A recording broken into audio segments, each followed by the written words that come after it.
Guten Abend, gut Nacht, mit Rosen bedeckt, mit Näglein besteckt, schlupf unter die Deck.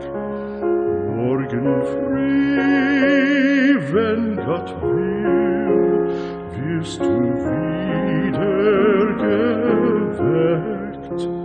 Morgen früh, wenn Gott will, wirst du wieder geweckt.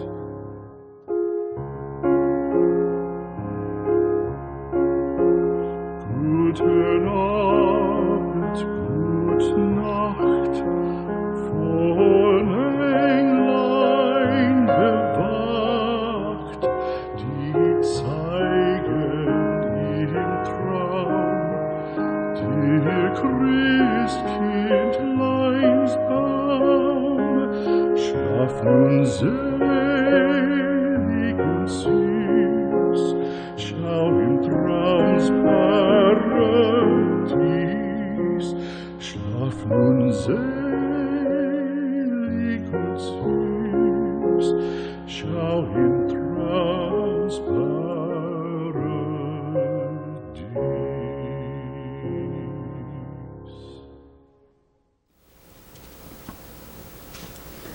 검찰은 2020년 1월 29일 문재인 청와대의 선거 개입 사건의 혐의자 13명을 공소 제기했습니다. 알려진 몇 사람만 보면은 다음과 같습니다. 송철호 울산시장, 그의 혐의는 하명수사 그리고 공약 지원입니다. 송병기 전 울산시 경제부시장, 그의 혐의는 하명수사, 공약 지원 동일합니다. 그 다음으로 황운하 전 울산지방경찰청장, 그의 혐의는 하명수사이고 백원우 전 대통령 민정비서관, 그의 혐의도 하명수사입니다. 같은 하명수사 혐의, 그 혐의로 공소제기된 사람은 박형철 전 대통령 반부패 비서관입니다. 그 다음으로 한병도 전 대통령 정무수석은 후보 매수 혐의로, 장환석 전 대통령 균형발전 비서관실의 선임 행정관은 공약 지원으로, 그리고 나머지 다른 사람들을 포함해서 13명을 공소 제기했습니다. 이들을 기소하기까지 검찰은 문재인 정권의 무시무시한 공격을 받았습니다. 대충 큼직한 것들을 살펴보면 이렇습니다. 조국 민정수석과 김부겸 장관, 박상기 법무장관, 이들 팀의 공격을 받았습니다. 물론 표현은 검찰개혁 이렇게 되어 있었죠. 그 다음에 조국 법무장관과 범여권의 공격을 받았습니다. 이어서 추미애 법무장관과 범여권의 공격을 받았습니다. 그리고 보니 법무부가 이것을 독판으로 방어를 하기로 한 것 같다. 청와대와 법무부가 한 팀이다. 이것을 알 수 있죠. 그 다음에 청와대의 직접 공격도 있었고, 청와대 비서실장이 나서서 인권위를 동원한 그런 공격도 있었습니다. 인권위에서는 아직 기각하지 않고 이것을 붙잡고 있는 것으로 알고 있습니다. 그것은 위법한 행위입니다. 그 다음에 추미애 추미애 장관이 이끌고 있는 법무부, 그 법무부에서 추미애 장관과 함께 또 공격을 했죠. 추미애 장관이 인사재청권의 남용을 통하여 제1차 검찰 대학살을 저지르고 이어서 제2차 검찰 대학살을 저질렀습니다. 그 다음에 인사재청권만이 아니라 추미애 장관은 검사의 사무를 직접 지휘하고 나서서, 그러니까 법을 위반한 그런 직권 남용을 통해서 또 공격을 했습니다. 검찰 내부에는 이성윤 지검장이 검찰청법을 위반하여 공격을 했습니다. 내부 배신자다, 이렇게 말을 할 수 있겠죠. 이런 일들을 다 겪으면서 1월 29일 13명을 공소제기한 겁니다.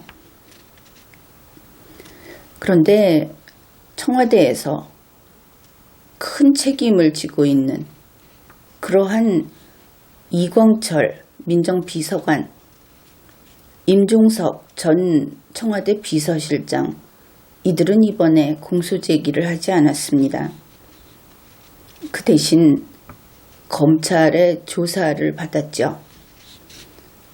이들은 검찰의 출석 요구를 계속 묵살해 왔습니다.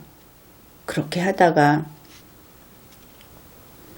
이광철 민정비서관은 1월 29일 제 마음대로 날짜를 정해서 출석을 했습니다. 임종석 전 청와대 비서실장 역시 이렇게 출석 요구를 묵살하다가 1월 30일 제 마음대로 날짜를 정해서 출석을 했습니다. 그러면서 이 둘은 검찰에게 훈계를 쏟아냈습니다. 그런데 이광철 피의자, 임종석 피의자, 이들은 자신의 범죄 혐의에 대하여 정직하게 사실을 진술해야 할 그런 시간에 검찰에게 훈계나 해줬다, 그것을 알 수 있죠. 그런데 이러면 안 되는 겁니다. 피의자로서 본분을 다하지 못한 것이죠. 수학 시간에 미술 수업을, 그림을 그리면 안 되는 겁니다. 그것은 미술 시간이 아니기 때문이죠. 그런 정신으로 문재인 씨를 보좌했으니까 지금 문재인 씨가 저 지경이 된 것 아닙니까? 검찰은 이 두 피의자를 이번에 기소하지 않았다고 했죠. 이유가 있습니다. 4.15 총선에 영향을 미칠 수 있어서, 그래서 총선 뒤에 기소할 것이다 하는 뉴스가 나왔습니다. 그러면 이 이유가 무슨 뜻인가? 선거 범죄 피의자가 결국은 선거 범죄 피고인이 될 그런 자격을 충분히 갖춘 자가, 왜냐하면 나중에 기소하겠다고 하니까, 그들이 4.15 총선에 출마하는데 지장을 주지 않으려고 이번에 기소하지 않는다 하는 겁니다. 이것이 타당한 일입니까? 이들은 출석 요구조차 눈치 봐가면서 했죠. 그들이 거절하면 못하고 또 비공개로 조사를 하겠다고 제의도 했었고, 이제는 전직입니다. 임종석 전 비서실장 같은 경우에 어째서 그에게 이런 특혜를 주는가? 전직 고위공직자에 대한 특혜이고 현직 청와대 민정비서관에 대한 특혜다. 대한민국의 법체계에서는 이런 일은 없습니다. 대한민국 헌법은 법 앞의 평등을 규정하고 있고 특수계급의 창설을 금지하고 있습니다. 국민은 검찰의 이러한 특정인들에 대한 특별 대우, 이것을 헌법 위반이라고 판단을 합니다. 문재인 정권은 지난 3년 동안 헌법과 법률을 위반해 왔습니다. 이제 그 문재인 정권이 헌법과 법률을 위반한 사례들이 차곡차곡 쌓여서 턱 밑까지 차올랐다 하는 것을 알 수 있습니다. 우선 국민은 문재인 정권에서 이제 마음이 거의 다 떠났습니다. 그들이 좋아하는 불가역적이라는 말을 한번 써보겠습니다. 불가역적으로 국민의 마음이 떠났다 하는 것이죠. 언론은 지금까지 윤석열 검찰총장만 바라봤다, 그렇게 우리가 알고 있죠. 그런데 언론도 이번 사건에서 드디어 정의 검사에게 눈길을 돌렸다, 이것을 확인할 수 있습니다. 아마 이제는 언론도 검사가 정의를 지키는 공무원이다 하는 것을 깨달은 것 같습니다. 그런가 하면 검사들 자신도 위헌위법한 문 정권의 지시에 따르기를 거부하고 있습니다.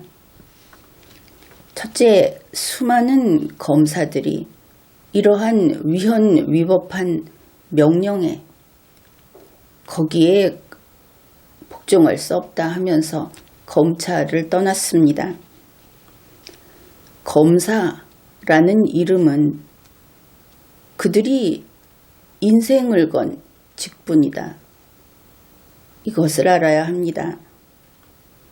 아마도 그들이 그 인생을 건 검사라는 것은 이 나라를 보다 정의로운 것으로 만들고자 하는 공적인 꿈이었을 것이다, 그렇게 볼 수 있습니다.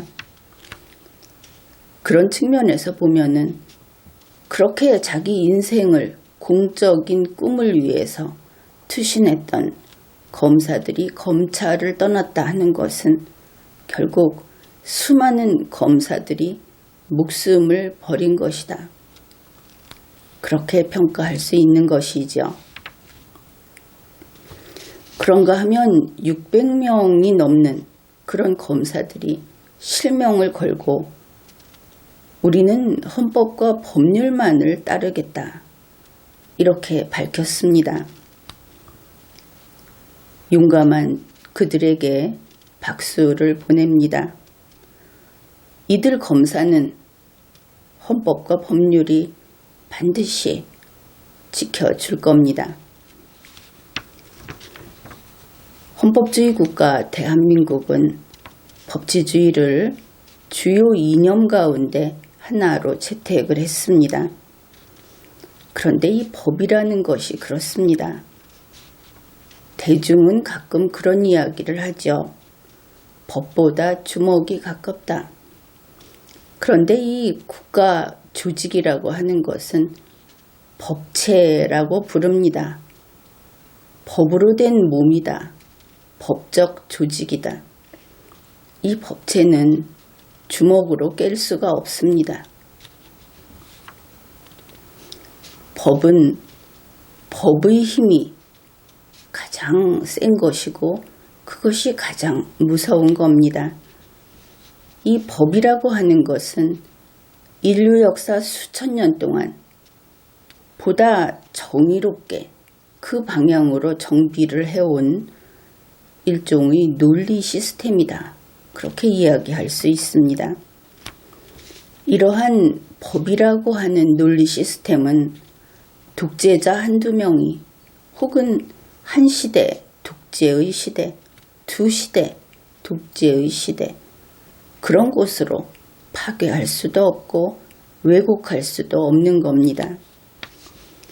따라서 헌법과 법률을 따르는 자는 어느 시대, 어느 독재 치하에서도 당당한 승리자가 되는 것이죠. 하물며 우리가 살고 있는 이곳은 21세기 대한민국이 아닙니까? 대한민국의 헌법주의 국가체제는 견고합니다. 대한민국의 민주주의 역시 견고합니다. 그래서 여러분이, 그리고 검사 여러분이 헌법을 말하고 법을 말하면 논리적인 국민, 리걸마인드가 있는 국민은 누구나 그것이 옳다 하는 것을 압니다. 문재인 씨, 추미애 씨도 그들이 치매가 아닌 한 두려움을 느낀다 하는 겁니다. 또 한편으로 검사가 헌법과 법률에 따라서 행동해야 하는 외부적 요인, 강제 요소가 있습니다. 그것은 바로 공수처법이다. 이렇게 이야기할 수 있겠습니다. 물론 나는 이번에 2020년 1월 14일에 공포된 공수처법이 헌법에 위반된다. 그렇게 평가를 합니다. 그러나 어떻든 공포된 법률이죠. 이 법률에 따르면 대법원장, 대법관, 판사, 검찰총장, 검사, 경무관 이상의 경찰 공무원, 이들을 공수처에서 수사하고 공소 제기하게 되어 있습니다. 검사가 아닌 겁니다. 공소 제기를 공수처에서 한다 하는 것이죠. 그러면은 어떤 범죄에 대해서 하는가? 대표적으로 형법 제7장 공무원의 직무에 관한 죄 중에 직권남용, 직무유기, 이거 가지면은 공무원 범죄, 특히 고위직 공무원 범죄 다 포섭할 수 있겠죠. 그래서 현재 앞에서 이야기한 대법원장, 대법관, 판사, 검찰총장, 검사, 경무관 이상 경찰 공무원, 이들이 법을 어기게 되면 반드시 공수처의 철퇴를 맞게 된다 하는 겁니다. 문재인 정권에 충성하면 될 것인가? 민주당 측에, 그 정치 세력에 충성하면 될 것인가?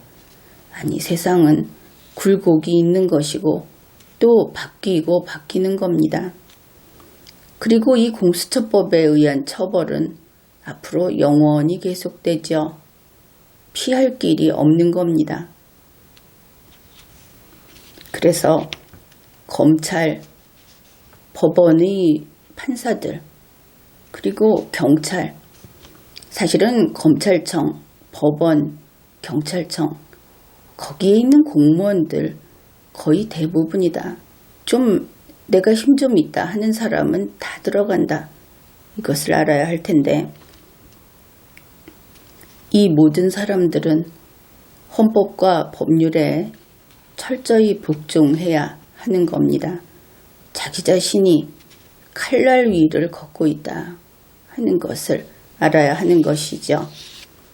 문재인 정권, 현 정권에게 충성하는 것이 제 목을 베는 일이다. 그것을 알아야 하는 겁니다. 왜? 그들이 헌법과 법률을 위반하고 있기 때문에. 이런 이야기입니다. 지금까지 리걸마인드 연구소였습니다.